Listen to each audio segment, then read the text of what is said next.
Livro de Isaías, capítulo 40 do livro de Isaías.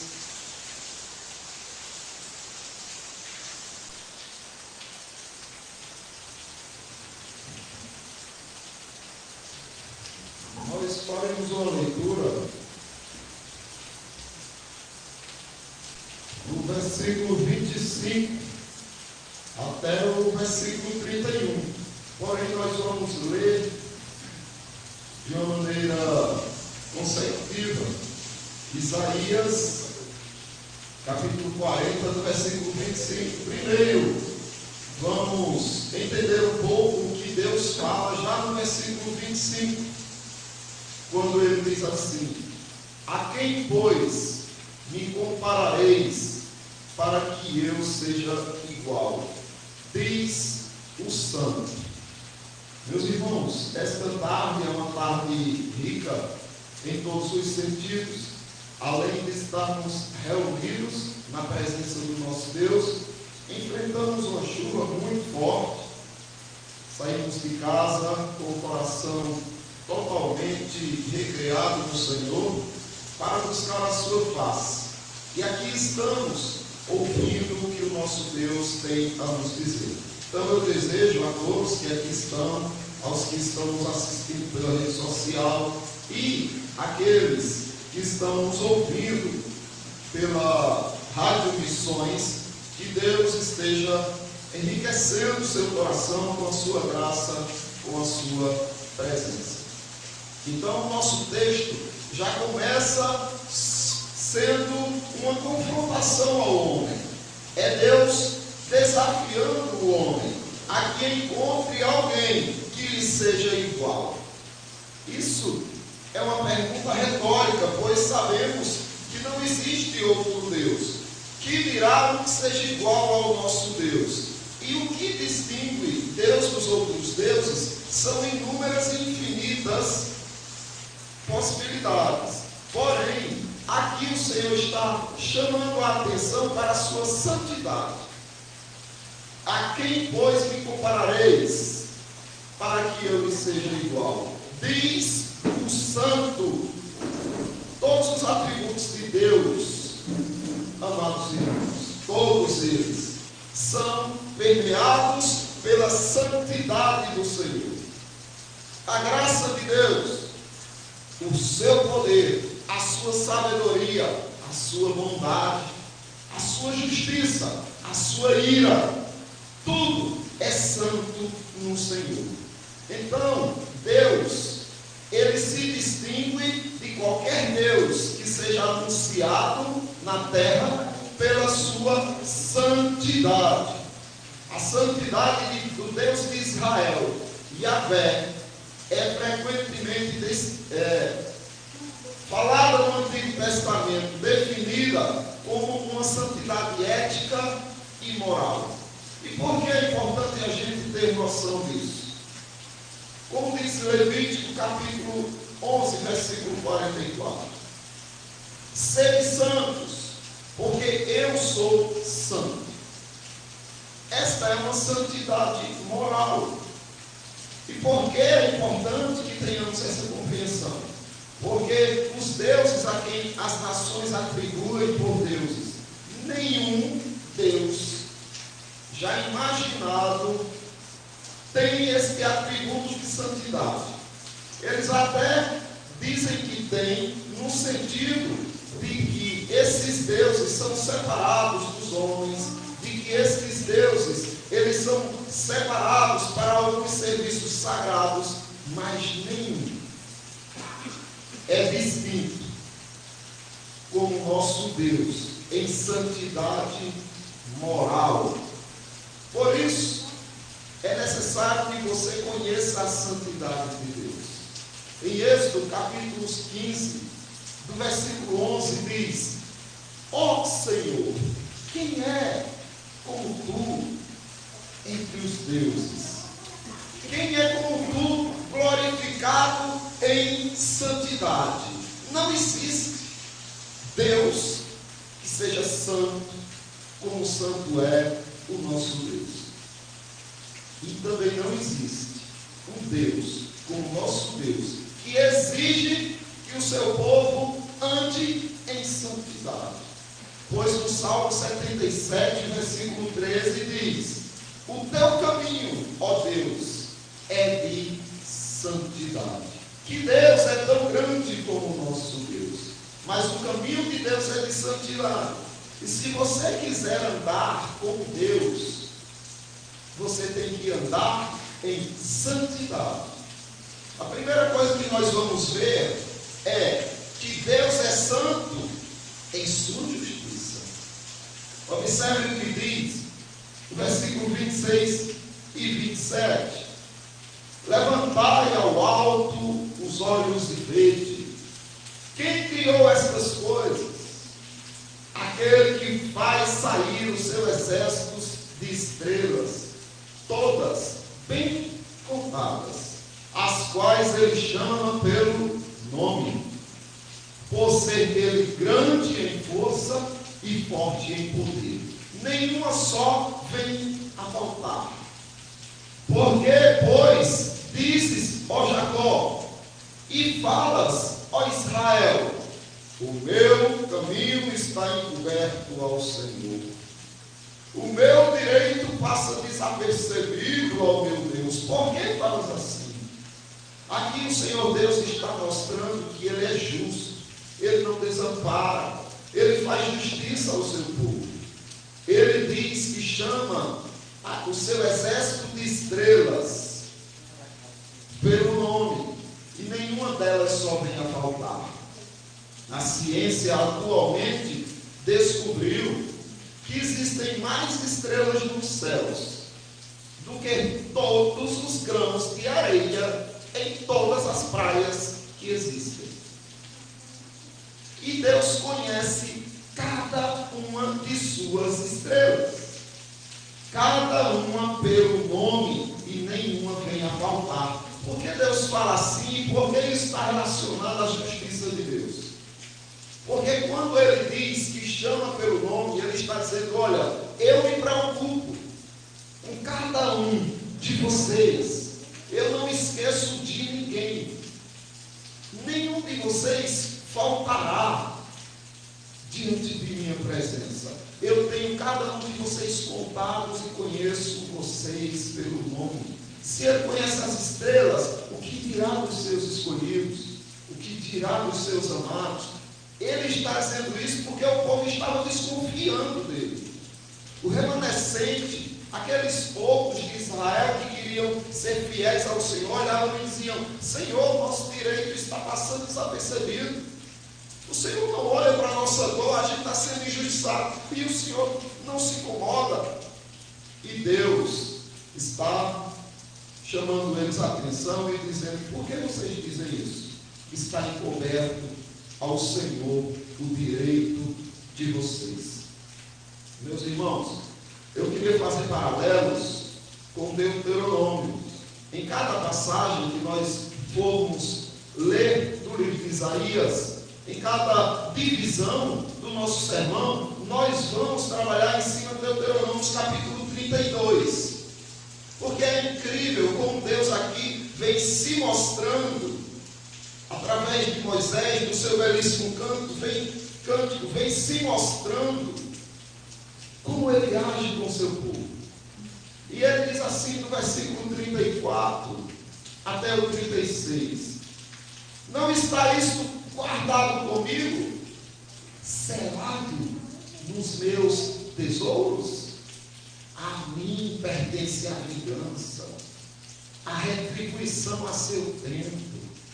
No 36 diz: porque o Senhor fará justiça ao seu povo e se compadecerá dos seus servos, quando vir o seu poder, quando vir que seu poder se foi e já não há nem escravo nem livre. Mas observe que o Senhor está dizendo: eu farei justiça ao meu povo. Eu sou Deus vingador, a mim pertence a vingança. E vocês não estão desamparados. Estou vendo cada luta, cada dificuldade, cada sofrimento, cada opressão. seja vinda pelos demônios, com tentações e pressões, quanto vindas do mundo, de pessoas perversas e até de pessoas amadas. Vocês sofrem, mas Ele está vindo. E Ele está dizendo: eu vingarei o meu povo. Agora no versículo 37 diz: então dirá, onde estão os seus deuses? E a rocha em quem confiavam?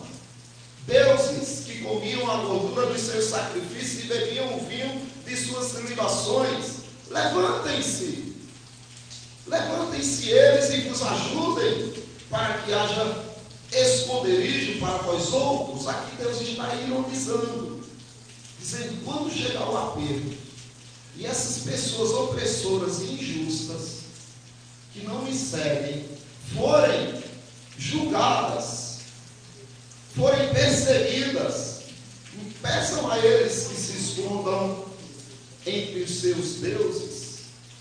Depois ele diz no 39: vede agora que eu sou, eu somente, e mais nenhum Deus além de mim.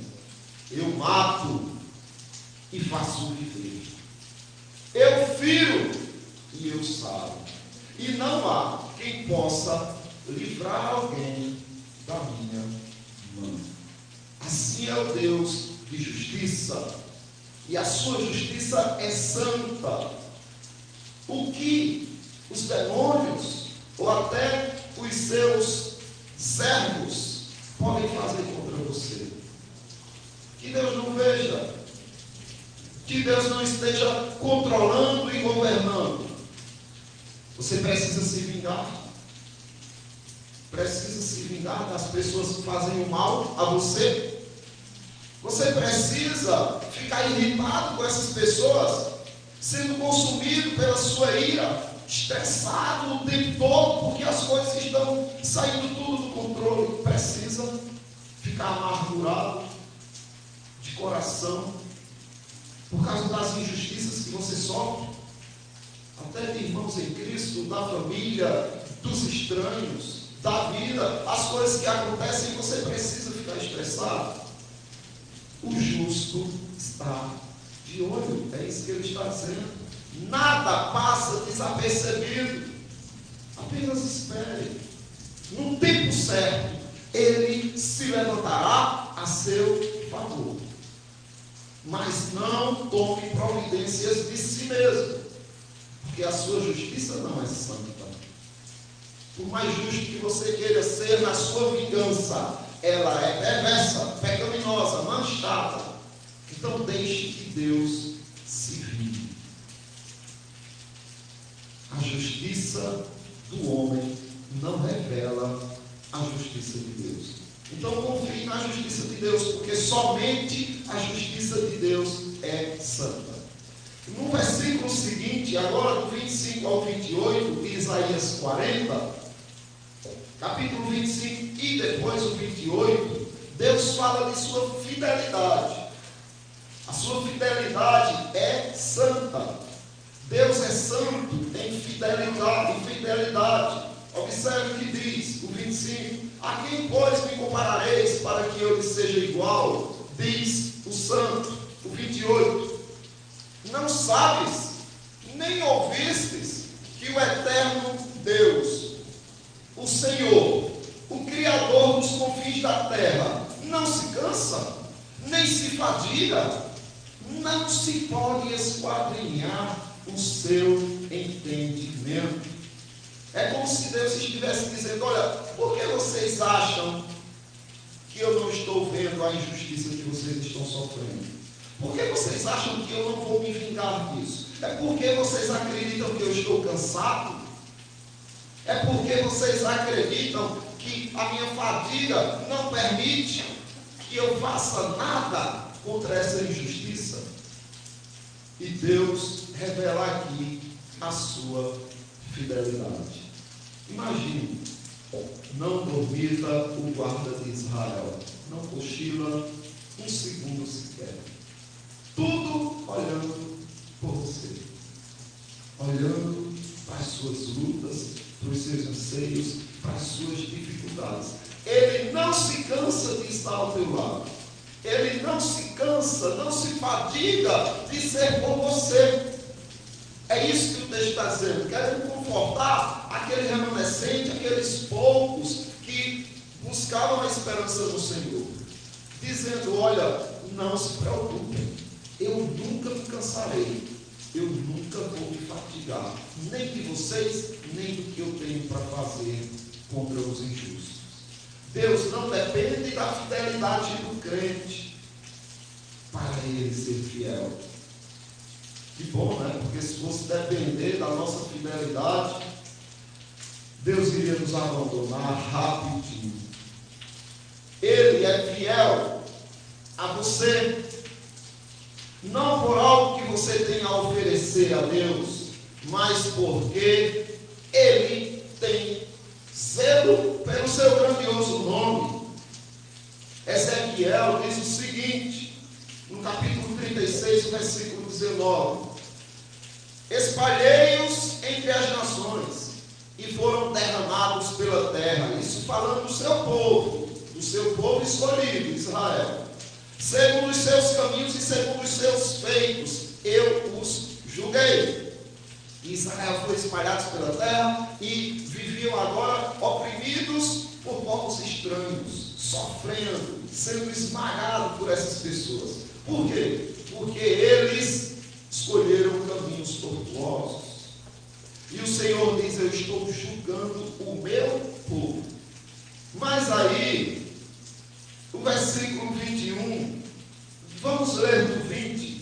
Em chegando as nações para onde foram, profanaram o meu santo nome, pois deles se dizia, são estes o povo do Senhor, porém tiveram que sair da terra dele. Como que dissessem assim, olha, está vendo? Deus não conseguiu mantê-los na sua terra. Ele não prometeu que esse povo teria a sua própria terra? Agora eles são nossos escravos, estão dependendo das nossas terras. Aí Deus levanta a sua fidelidade pelo seu povo no versículo 21, dizendo, mas tive compaixão do meu santo nome, que a casa de Israel profanou entre as nações para onde foi. E o que Deus fez? Trouxe-os de volta para as suas terras, para que as nações dissessem, nossa, Deus é fiel mesmo para com o seu povo. Ele castiga-os, mas não esquece de sua promessa. A sua fidelidade vem e traz o povo de volta. E nós vemos Timóteo aprendendo de Paulo algo incrível, que nós também devemos aprender. Na segunda epístola de Paulo a Timóteo, capítulo 2, do versículo 11 diz, fiel é esta palavra, se já morremos com ele, também viveremos com ele. Se perseverarmos, também com ele reinaremos. Se o negarmos, ele por sua vez nos negará. Se somos infiéis, ele permanece fiel, pois de maneira nenhuma pode negar-se a si mesmo. Então, aqueles que negam a Cristo são os apóstatas, porque nunca pertenceram a Cristo. Mas aqueles que acabam por fraqueza sendo infiéis para com o Senhor, não são desamparados pelo Senhor. Apesar de castigados, eles são recolhidos à casa do Senhor, ao seio de Cristo. Por quê? Porque Ele prometeu. Aquele que o Pai me deu é maior do que tudo, e da mão do Pai, da minha mão, ninguém arrebatará. É uma promessa, e Ele cumpre sua promessa. Ezequiel, novamente, capítulo 36, do 22, diz, dize, portanto, a casa de Israel, assim diz o Senhor Deus, não é por amor de vós que eu faço isso, ó casa de Israel, mas pelo meu santo nome que profanastes entre as nações para onde fostes. Estou trazendo vocês de volta, não é por amor a vocês, é por amor ao meu santo nome que vocês envergonharam, profanaram. Não é que Deus não amasse eles. Na verdade, o que Deus está dizendo aqui, não é por amor a algo de bom que vocês têm, que eu estou trazendo vocês. Porque vocês não têm nada de bom senão profanações ao meu santo nome. Então eu estou trazendo vocês por causa da minha promessa de amor para com vocês. Vindicarei a santidade do meu grande nome, que foi profanado entre as nações, a qual profanastes no meio delas. As nações saberão que eu sou o Senhor. Diz o Senhor Deus, quando eu vingar a minha santidade perante elas. Então esse é o nosso Deus. Ele é Deus santo em sua justiça. Se ele mandar alguém para o inferno, ele está sendo justo. E ninguém pode se opor à sua justiça, manchá-la. Se ele salvar alguém, ele está sendo misericordioso. Então, tudo em Deus é santidade. E é esta misericórdia que nós vamos ver agora. Deus é santo em graça. Veja o que diz agora Isaías 25, depois do 29 ao 31. A quem, pois, me comparareis para que eu lhe seja igual? Diz o santo. Vais alcançado, faz forte alcançado e multiplica as forças ao que não tem nenhum vigor. Os jovens se cansam e se fatigam, e os nossos, exaustos, caem. Mas os que esperam no Senhor renovam as suas forças, sobem com asas como águias, correm e não se cansam, caminham e não se fatigam. Amados irmãos, aqui está o quão Deus é gracioso e misericordioso, porque o crente de verdade, ele vai reconhecer que é pecador, e ele fica triste por isso, e ele desanima por isso. Mas o Senhor Deus está dizendo: olha, não importa o quão fraco você é, eu renovarei as tuas forças, você se levantará e comigo fará proezas. É isso que Cristo está dizendo, que vai renovar as forças daqueles que estão fracos. Por quê? Porque eles esperam no Senhor. E você era abandonado, desprezado. Voltando para Ezequiel também, diz isso, que Deus, quando olhou para Israel, viu ali uma humilhação, abandonada por tudo e por todos. Ezequiel 16, do versículo 4 diz: quanto ao teu nascimento, num dia em que nascestes, não foi cortado o teu umbigo, nem fosse lavado com água para te limpar, nem esfregada com sal, nem envoltas em faixas. Não se apiedou de ti olho algum para te fazer estas coisas. Compadecido de ti, antes foste lançado em pleno campo, no dia em que nascestes, porque tiveram nojo de ti. Imagine, um bebezinho nasce, e aí a mãe o joga, sem nem cortar o umbigo, limpar, e está lá, todo sujo de sangue, envolto, em podridão, e todo mundo passando e desprezando, com nojo desse bebê. Era a situação de Israel, ninguém tinha piedade de Israel. E aí o que Deus faz? Deus acolhe Israel nos seus braços, renova Israel e glorifica Israel. Do versículo 6 diz: passando eu por junto de ti, vi-te a revolver-te no teu sangue, e te disse: ainda que estais no teu sangue, vive. Sim, ainda que estais no teu sangue, vive. Eu te fiz multiplicar como um renovo no campo, cresceste e te engrandeceste, e chegaste à grande formosura.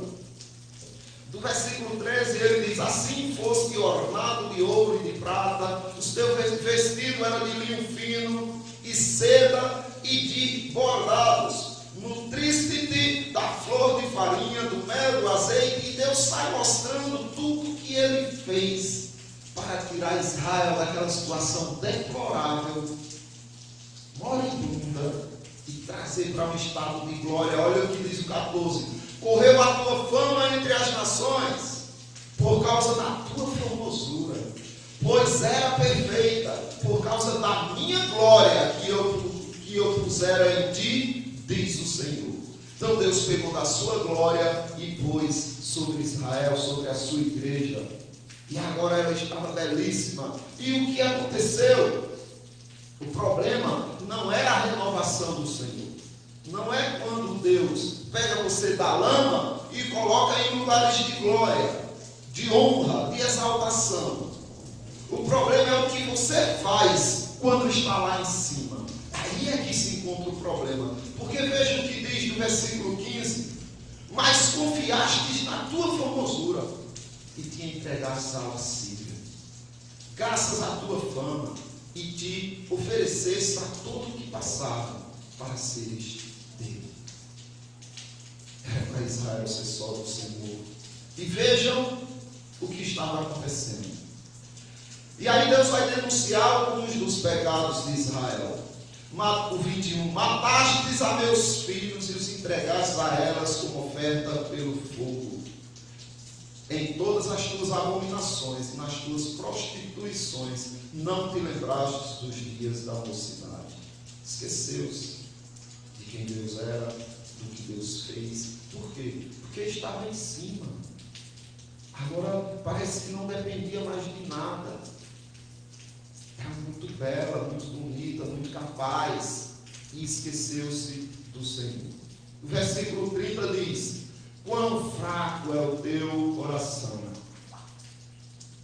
Quão fraco é o teu coração, diz o Senhor Deus, fazendo tu todas estas coisas, só próprias e meretriz descarada. Esse é o relato da igreja do Senhor no Velho Testamento, mas se aplica a toda a história da igreja do Senhor. Porque a igreja do Senhor, quando está lá embaixo, ela está em humilhação, ela está em dependência, ela está em carência. Mas quando o povo de Deus parece que começa a crescer, prosperar, ter as coisas, se ver com saúde, com vigor, parece que quer agora fazer tudo em prol de si mesmo, em prol da arrogância e do orgulho. Isso é, segundo Deus, prostituição. Porque você pertence ao Senhor, não deve dividir a sua honra com as coisas deste mundo. E aí nós vemos que o Deus Santo, por ser justo, se levanta contra tamanha injustiça e ingratidão. Vimos que ele é justo, então veja o que ele faz no 59 de Ezequiel 16. Porque assim diz o Senhor Deus: eu te farei a ti como fizestes, pois desprezastes o juramento, invalidando a aliança. Então eu vou fazer com vocês o que vocês fizeram comigo. Vocês invalidaram a aliança, então agora vocês vão pagar as consequências. Porque ele é justo, mas nós estamos vendo que ele também é gracioso, ele também é misericordioso. E é aqui que entra a misericórdia do Senhor. Porque o versículo 60 de Ezequiel diz: mas eu me lembrarei da aliança que fiz contigo nos dias da tua mocidade, e estabelecerei contigo a minha aliança eterna. Então te lembrarás dos teus caminhos e te envergonharás quando receberes tuas irmãs, tanto as mais velhas como as mais novas, e as darei por filhas, mas não pela tua aliança, porque pela fidelidade do homem nada vigora. E o 62 diz: estabelecerei a minha aliança para contigo, e saberás que eu sou o Senhor, para que te lembres e te envergonhes, e nunca mais fale a tua boca soberbamente por causa do teu opróbrio, quando eu te houver perdoado tudo quanto fizestes, diz o Senhor. O versículo 25 5 diz: então aspergirei água pura sobre vós e ficareis purificados. O 26 diz: dar-vos-ei um novo coração e porei dentro de vós um espírito novo. Olha o renovo do Senhor aparecendo. O 27 diz: porei dentro de vós o meu espírito e farei com que andeis nos meus estatutos, guardeis os meus juízos e os observareis. Isso é graça, isso é renovo do Senhor, isso é o Senhor pegando você na lama dos seus pecados, arrancando você, dando um banho em você, vestindo você, perfumando você, colocando pedras preciosas para que você fique belo e colocando também um novo espírito dentro de você. Para terminar, queridos irmãos, quero lembrar a vocês que o nosso Deus é Deus santo em justiça. Sua justiça é santa. No dia que ele pesar a mão contra alguém, cale-se diante dele. Aceite.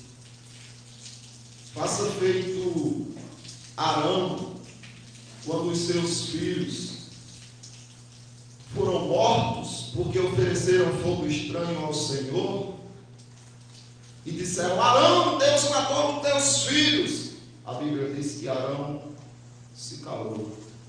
Ele é justo e sua santidade é justa. Se ele pesa a mão, aceite, cale-se, arrependa-se e busque a sua misericórdia. Porque Deus é fiel. Deus é santo em fidelidade. Ele lembrará da aliança, do dia que você chegou aqui à frente e professou fé nele diante de bastante testemunha e recebeu o seu batismo, o selo, o sinal da aliança. Anteriormente em circuncisão, agora, porém, em batismo, em nome do Pai, do Filho e do Espírito Santo. Aí está a aliança de Deus com você. Ele lembrará desse dia. E por isso, você entenderá que Deus é santo em sua graça. Porque apesar de suas fraquezas e limitações, Ele te erguerá. Vamos abrir 1 Tessalonicenses, capítulo 3, o 12 e o 13. Eu quero que os irmãos acompanhem.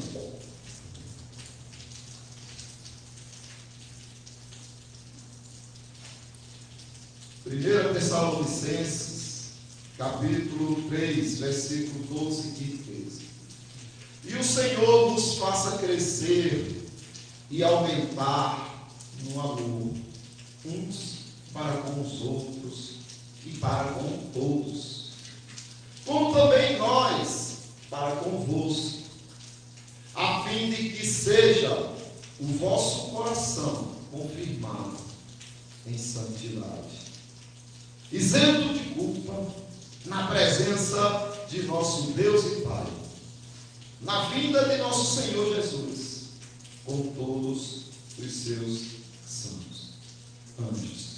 Que Deus abençoe a congregação, que todos que estão nos ouvindo reconheçam a grandeza de nosso Deus, da sua santidade, em justiça, em fidelidade e em graça, misericórdia.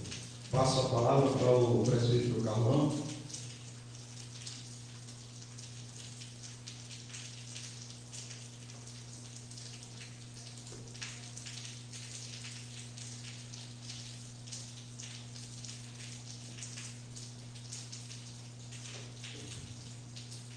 Graças a Deus, irmão.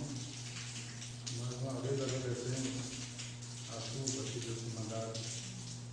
Temos ela como bem. Irmãos, agora vamos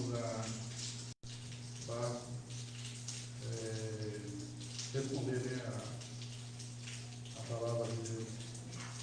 Respondemos a ti, Senhor. Nós ouvimos e seguiremos a tua palavra. Quinta parte do culto, está aqui respondendo. Irmão, agora vamos fazer uma leitura alternada, uma leitura conjunta de Romanos 8, 20 a 28.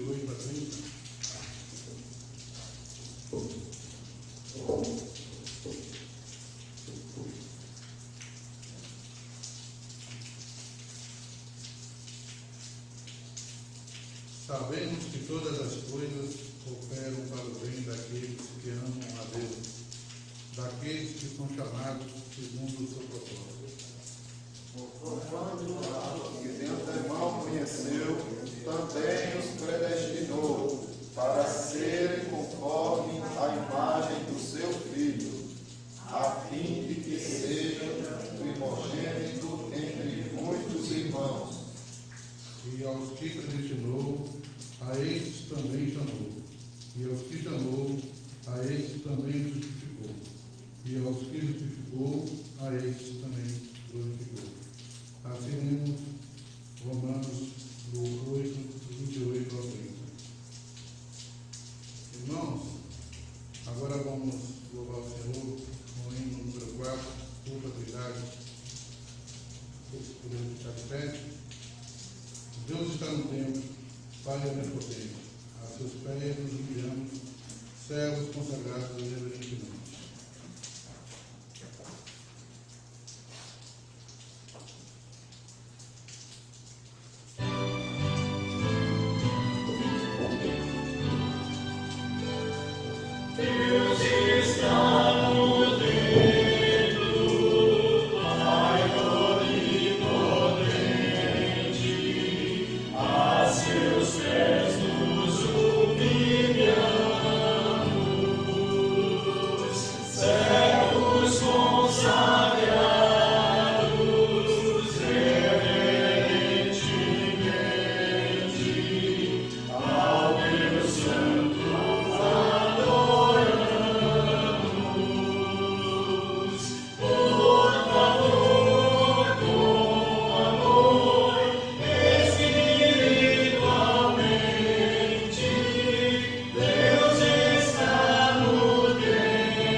Todos os meios de graça, todas as suas bênçãos para o seu reino e para a sua glória, consolando uns aos outros. Nesse momento, eu peço para o irmão Osmar nos conduzir em oração.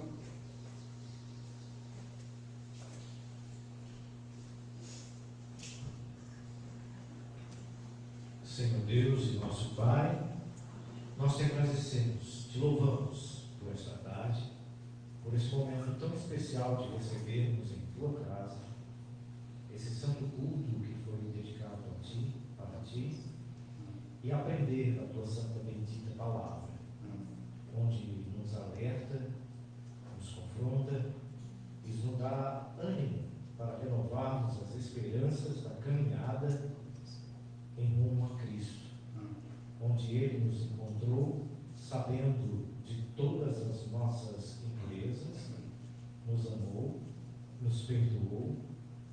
conduz cada dia na estrada de salvação, da qual foi estabelecida por Ti de antemão, desde o princípio e a fundação de todo o mundo.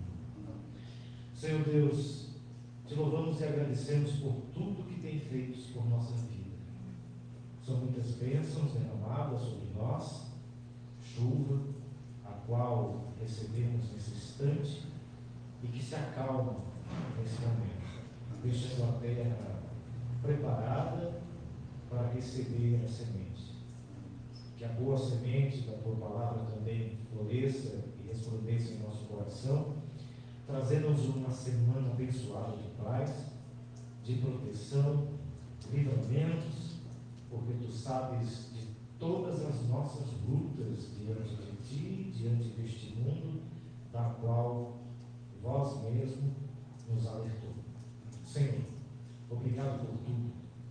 Obrigado por estarmos, cada um de nós aqui, reunidos, congregando, neste domingo dedicado ao dia do Senhor. Louvado seja o Teu santo nome. Obrigado por tudo que Tens feito por nós, Senhor. Obrigado por todas as coisas que, porventura, nesta semana que se inicia, sejam dadas a nós e assim recebemos de coração aberto e alegres, Te buscando em oração, Te buscando com a palavra, Te buscando sempre em comunhão com os irmãos, nos preocupando um com os outros nesta santa caminhada, Senhor. Obrigado por tudo e assim agradecemos em nome de Jesus Cristo, o Teu Filho amado. Amém. Amém. Nesse momento, eu chamo o nosso irmão e pastor Roberto Júnior para a bênção apostólica.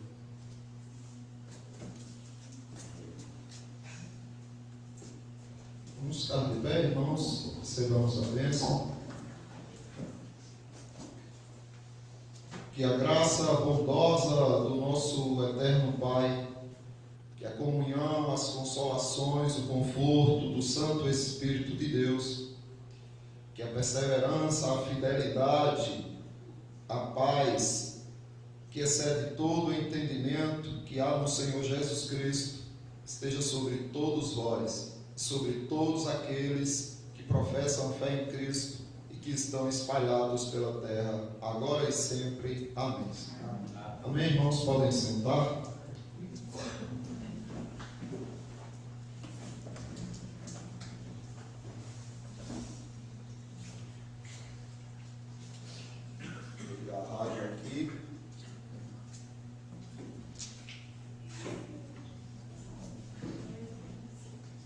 Agradecer mais uma vez a presença de Juliana e das crianças. Fica nesse revezamento, né? E também a irmã Rosa, né? Estava numa luta com a mamãe dela. Ainda tá, né? Só que a mamãe dela é meio teimosinha, né? Agora piorou, né? Ela foi para casa dela. Porque a irmã Rosa estava cuidando da mãe que Em casa. levou uma queda em casa, trouxe ela para casa dela. Porque a mãe insistiu que quer voltar para casa e ficar sozinha lá. A irmã Rosa agora vai ter que estar se virando, não sei quantas, né? Só Deus mesmo para dar, né? Essa condição. Então, irmãos, é bom estar com vocês aqui. O meu grande e amigão aqui, está bem direto também. Nós vamos ter a nossa Assembleia Geral, não era para ter tido no começo do mês, mas a gente vai fazer assim. Próximo domingo não, a Eliane vai trabalhar, aí acaba Carlão tendo que sair e precisa estar todos aqui, né? Aí eu vou marcar o dia e digo para os irmãos, é importante que todos estejam, porque vai ser um momento de prestação de contas, também de metas que a gente pode estabelecer, de ver o que já foi feito, né, e o que ainda precisa se fazer. Aí nós vamos ter o nosso ágape, a escola dominical não tem como passar, porque eu tenho que sair para a Agrestina, vai ser Santa Ceia lá, viu? Eu vou colocar essa mesa para o lado de cá, para os irmãos precisar pegar um barquinho para ir para comida.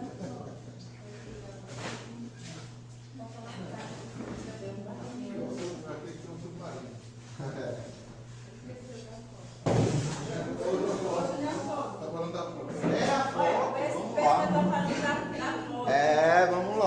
a foto. Eita, faltou. Junta aí, ó, vem mais forte, amigo. Sai do cantinho, vem mais pra cá. Porque depois se todo mundo